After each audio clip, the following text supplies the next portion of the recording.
सदाशिवसमारम्भां शङ्कराचार्यमध्यमाम् अस्मदाचार्यपर्यन्तां वन्दे गुरुपरम्पराम्। ॐ गुरुब्रह्मा गुरुविष्णु गुरुदेवो महेश्वरः गुरु साक्षात् परब्रह्म तस्मै श्रीगुरवे नमः. Hari Om everyone. Let's start with the story of Dhruva by Ankita. Ankita, you ready? Yes, ma'am.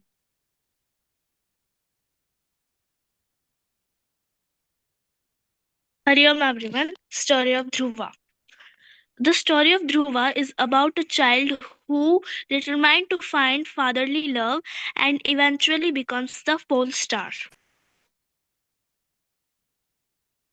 The rejection. Dhruva is the son of King Uttanpada and Queen Suniti, but the king favors his younger son, Tama, which with his second queen Suruchi. When Dhruva tries to sit on his father's lap, Suruchi scolds him and tells him to ask the god. The pilgrimage. Dhruva goes into the forest austerities and pray to Lord Vishnu. The sage Narada tries to convince Dhruva to return home, but Dhruva remains determined. Narada teaches Dhruva how to meditate and chant mantras. The boon. Dhruva's devotion pleases the Lord, who appears before him and grants him a boon. Dhruva asks to be able to sing Lord, and the Lord blesses him so that he will always have a place in the sky. Dhruva becomes the pole star, the one star that never moves. Hariom, thank you. Thank you, Ankita. So let's see the recap of what we learned last week. Here, we are able to see God is present in each and everything we see or we do from morning till we sleep, and even in the sleep, He is present. Just to start with, He says, of Adityas and Vishnu. That is, the children born of Aditi. They are considered as 12, representing the 12 months. And out of them, Vishnu is mm, amongst the children born to Aditi. And one more theory is there that there is one of the 12 phases of the sun god. And then of the luminas, I am the radiant sun. That is the sun god. Like we just enter a room that is dark, we might need one or two bulbs to light the room we are entering. But whereas one single sun lights the whole universe and the whole earth. So it does not, all the energies are within itself, and it does not need anything else from outside to make it bright and shiny. So here, the sun is what he says, I am. Krishna says, I am. And next is Marichi, that is the god of wind. And he is one of the sons of Rudras, breeze. And then again, Krishna says, I am the moon. And the nakshatras present in the skies are also corresponds to the night and to the moon. So he says, moon is what lightens up the whole darkness. So he is the moon. And to the next verse talks about Samaveda. Samaveda is a very beautiful Veda that talks about music, and the melody and the rhythm is very complicated in Samaveda. And he says, tuned to music as Rig Veda mantras are in the Samavedas, and I am the Samaveda. And of the Devatas, I am the King Indra. King Indra is the Lord of all the Devas, and he says, I am the King of all the Devas. And here it talks about two things: one, mind and the intellect. Mind is the king of all the sense organs. Without the working of mind, our sense organs will not work. And obviously, he says, I am the mind behind all the sense organs. And the intellect, intellect, he talks about the consciousness, the pure intellect. And without the Chetana, that is the pure intellect. Without the buddhi working right in us, we cannot perform anything. So, with the intelligence, he is the intelligence and the intellect behind us. And to the next verse, first comes the Rudra. Rudra is the creator and the destroyer, creator of wherever there is a negative energy, we can see the presence of Rudra destroying the negative energy and bringing in the positive energy. So he is the creator of everything. Then the Gubera. Gubera is the treasurer of wealth among the Yakshas and the Rakshasas, and he's the god of wealth. And out of the Vasus is the fire. Fire, it purifies everything that is around it. So in any yagna, before they always the yagna is completed without sacrificing, with sacrificing everything into the yagna. That is the Agni Bhagavan. Then he says, I am Meru. It is a mythological mountain, and it is one where the divine resides and rules over the seven or the 8,000 seven of the islands around it. Some say it is Himalayas, but it is a mythological mountain. And then come the next verse. Let me go to the next verse. And here he is the Brihaspati. Brihaspati is the teacher of the celestials. And I'm the Skanda. Skanda is one of the son of Mahadev Shiva. And of the waters, whatever water, lakes, rivers, everything, and the ocean, and the rivers, lakes, everything is brought out of the ocean, and in the end, they merge with the ocean. The ultimate, it says that the ocean is the Brahman, and we all in the end merge with the ocean. So, ocean is the Krishna. And here, Brigu, Sage Brigu, this story was narrated by Aditi, I think, and she beautifully explained how Vishnu was woken up by Brigu, Rishi's Brigu. So, and the one monosyllable word Om, it comprises of three letters, A, U, Ma, and a silent. That is what the infinite is. And the jaba. Jaba can be done anywhere in any place. You need not have a particular space to perform the jaba. It can be a name of single name or multiple names of particular deities. But wherever you are with the mala, you can perform the jaba. And the Himalayas are one of the sacred path in the world because most of the sannyasis who always uh, prefer to start their journey in the Himalayas. Who prefer solitude, they go to the Himalayas and start meditating. So Himalayas is one of the sacred place of Hinduism. So he says, I am the Himalayas. Now let's start with our class today. Aditi, you ready? Yes, ma'am. Hari Om, everyone. I request everyone to chant after me. Ashwatha Sarva Vrikshanam सर्ववृक्षाणां Devarshinaam Cha Naradaha देवर्षीणां जनार्दनः Gandharvanam Chitrarathah गन्धर्वाणां चित्ररथः Dhanam Kapilo Munihi. सिद्धदानां कपिलो मुनिः Thank you. The literal translation of this verse is I am the fig tree among all trees. I am Narada among the divine sages, Chitraratha among Gandharvas, and I am sage Kapila among the Siddhas. Next slide, please. So Krishna says, I am the fig tree. This is also known as the people tree, Ashwatha Vriksha. I am the people tree among all trees. It is believed that the three gods, the Trinity gods, reside in this tree. Brahma in the roots, in the branch Vishnu, and the top part Shiva. And Krishna emphasizes more about the Ashwatha Vriksha in the 15th chapter, where he compares this tree to samsara. Next, Krishna says, I am Narada among sages. Narada Muni, he is a devoted bhakta of Lord Vishnu.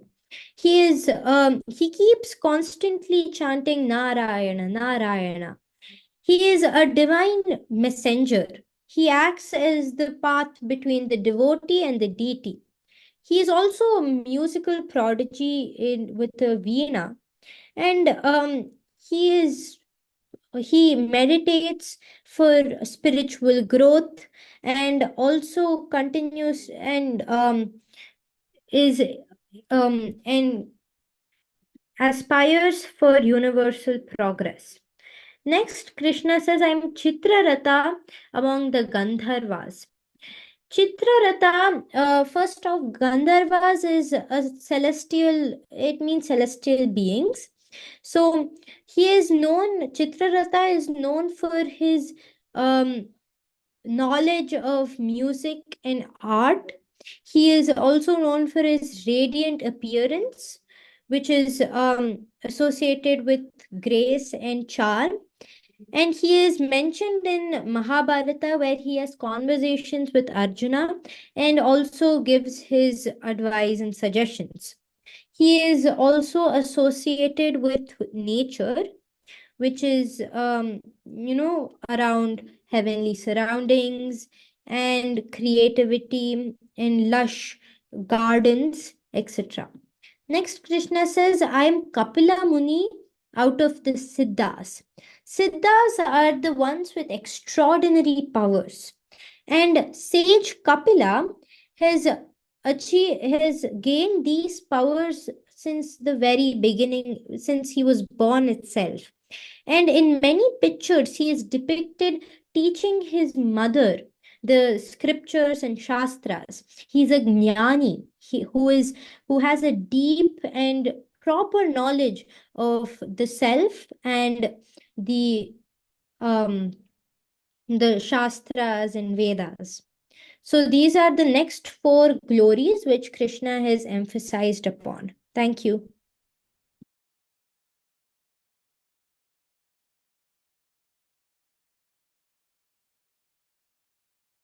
You're muted, ma'am.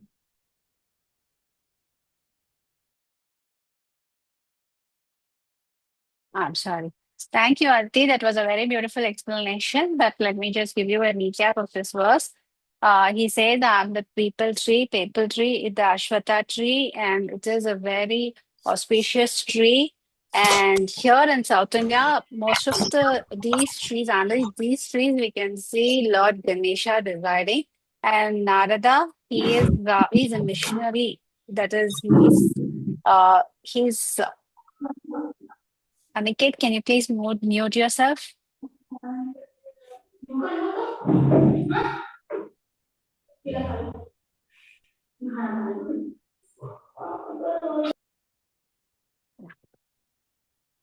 So Narada, he is a missionary. He is a gap that fills between the Bhakta and the Lord. And Chitrata, Aditi beautifully explained, and he's a beautiful singer, and he's the best singer, and he's one of the star entertainer. He's a celestial being. And after the Muni and the Kapila, and he is one of the author of Sankhya philosophy. Shara, are you ready? Yes. Hi everyone. Today I'll be explaining the 10 points to 7 words. I request you to repeat after me. Uchai Shrava Samashvanam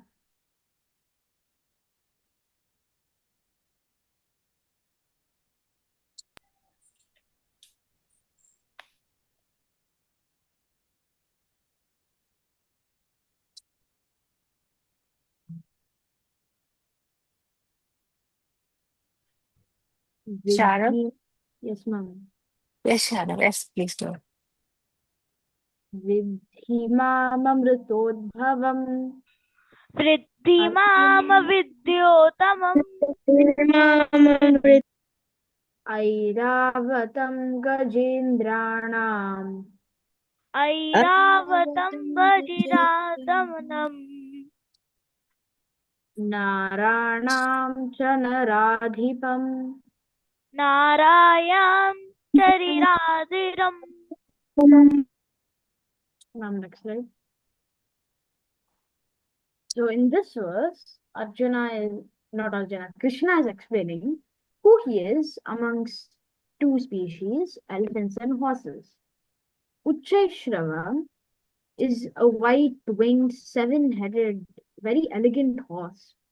He was attained through the Samudra Manthana or churning of the milk ocean. Some Puranas suggest that Uchchaishrava was the horse of Bali, the king of demons, but many believe it is the horse of Indra. Next, he says he is Airavata, a white complexioned elephant, also attained through the churning of the milk ocean. Airavata is Indra's mount. He has many heads and tusks. It depends on the story. In some flags, and I think in another flag of Thailand or a place in Thailand, Airavata is the main part of the flag. He has three heads and also many tusks. It depends on the Purana story. He is the king of elephants. And among us humans, Krishna is a king because a king is a great ruler of his people and land. It depends on the king how the people live their lives. If he wants to be kind and offer his kingdom all the help he could, the people will be prosperous and they will also appreciate the king. The king is like the controller of the kingdom. And that is why Krishna is the king among humans. These are the three vibhutis mentioned in this verse. Hope you could all understand. Hari. Thank you, Shara. That was a very good presentation. And here we start with the story of churning of the Milky Ocean. And this basically represents our human mind. That when we start this journey of finding the self, we ourselves are like churning in the ocean, where first comes the poison, the one by one that comes out of us, and naturally it purifies us. And here we have the horse, that is the winged horse. It is called as Uchchaishravas and Airavata. He's the white elephant, and both these animals belong to Lord Indra. That is what the Purana says. Moksha, are you ready? Yes, ma'am.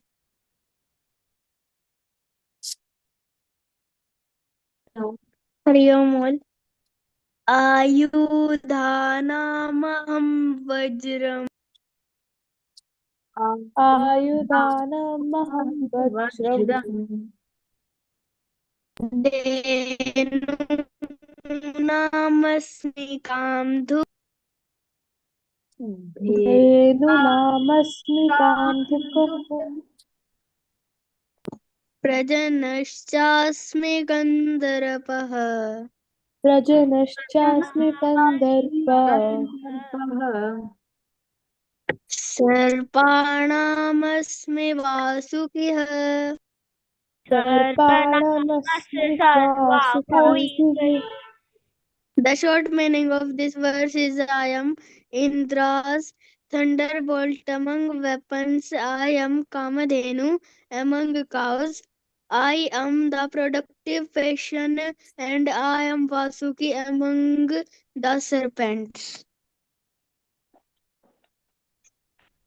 In this verse, Lord Krishna describes some of his representations. Here, Lord Krishna refers Vajra thunderbolt as the representation of the glory of God. He keeps Vajra above all weapons.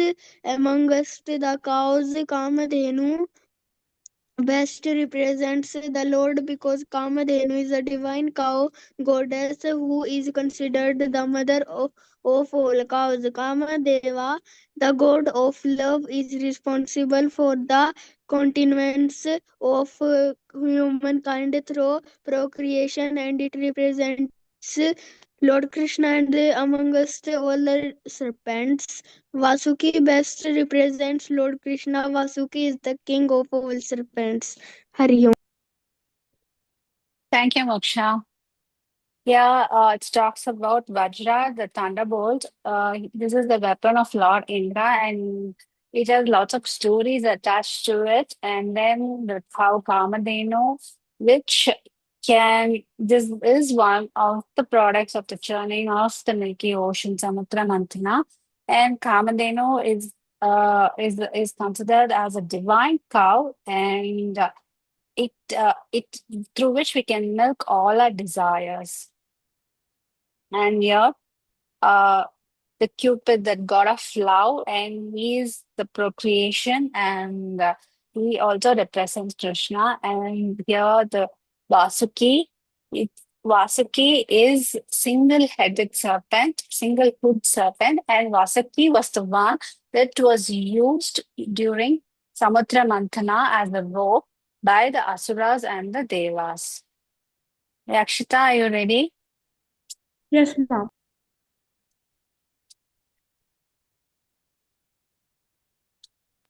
Please repeat after me. Anantaschasmi naganam अनन्तश्चास्मि नागानां varuno yadasamaham वरुणो यादसामहम् pitranamaryama chasmi पितृणामर्यमा चास्मि yamaha samyatamaham. यमः संयमतामहम्. Next thing. The translation of the verse is Anantah, Anant, Shah, and Asmi, I am, Naganam, amongst snakes, Varunaha, the celestial god of the ocean, Yadasam, amongst aquatics, Aham, I, Pitrinam, amongst the departed ancestors, Aryama, Cha, and Asmi, am, Yamaha, the celestial god of death, Sanya, Sanyamatam, amongst the dispensers of law, Aham I. Amongst the snakes, I am Anand. Amongst aquatics, I am Varun. Amongst the departed ancestors, I am Aryama. Amongst dispensers of law, I am Yamraj, the lord of death. Next slide, please. Explanation. Anant is the divine serpent on whom Lord Vishnu resets. He possesses 10,000 hoods. It is said that he has been describing the glories of God with each of his hoods since the beginning of creation, but the description has not yet been completed. Varun is the celestial god of the ocean. Aryama is the third son of Aditi. He is worshipped as the head of the departed ancestors. Yamraj is the celestial god of death. He arranges to take soul from its mortal frame after death. He dispenses justice on behalf of God for the soul's action in his life, granting punishment or reward in the next life. He does not deviate an inch from his duties, though they may be gruesome and painful. He reflects the glory of God as the perfect dispenser of justice. Thank you, ma'am. Thank you. Thank you, Yakshita.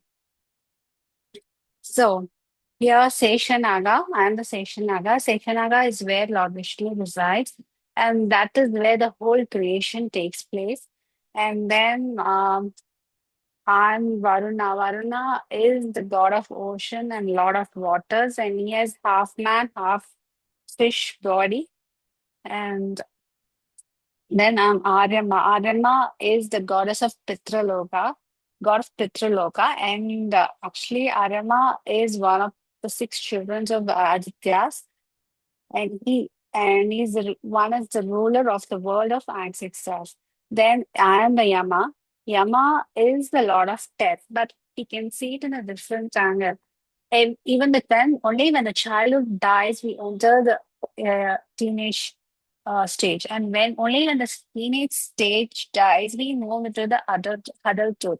In the same way, death is where you want to take a different embodiment and you leave this embodiment and move on to the next embodiment. And Swastik is not present with us today, so I'll be doing his verse. Please chant. प्रह्लादश्चास्मि दैत्यानाम् प्रह्लादश्चास्मि दैत्यानां दैत्यानां कालः कलयथम् अहम् कालः कलहकलयं कालयातमहं मृगाणां च मृगेन्द्रोऽहम् मगानां कार्यमद्रोहं वैनतेयश्च पक्षिणाम् वेनतेयश्क पक्षिणां I am Prahalad among the Daityas. I am time among the reckoners or computers. I am the lion among the animals and Garuda among the birds. We all know the story of Prahalad. Prahalad was a young boy born to Hiranyakashipu, and Hiranyakashipu was ruling the earth with iron-clad hands. That no one in his kingdom should sing the or praise the Lord of Hari. But even before he was born, inside the womb of his mother, Prahalad was taught by Narada the greatness of Lord, and he was as soon as he was born and he was able to talk, he was chanting the name of Lord Hari. So when he was encountered by his father, and when his father asked him, is the Lord inside this pillar? He said, Lord is everywhere, inside the pillar and even in the smallest of objects you can see. So that's how Narasimha Avatara was born. So he says, I am the Prahlada. Then, among reckoners, I am time. Time is something that is actually infinite, but to our eyes, it seems finite and momentary. That is because we divide time into past, present, and the future. But whereas time is endless, beginningless, and endless, and is the ultimate measure of all things in the relative field. And here, among the beasts, I am the Lord of beasts. Obviously, the lion, it is the manliness of the lion, and he is among the animals, the royal lion. And his power of perception and attitudes, it's nothing. But then, among the birds, I am the Garuda. Garuda is the king of the birds, and there is a mythological story that Garuda was the family of birds born to Minatha. Hari Om. Let's chant Purnamata. Om Purnamata Purnamidam Purnat Purnamudachyate Purnasya Purnamataya Purnamevavashishyate Om Shanti Shanti Shanti Hari Om.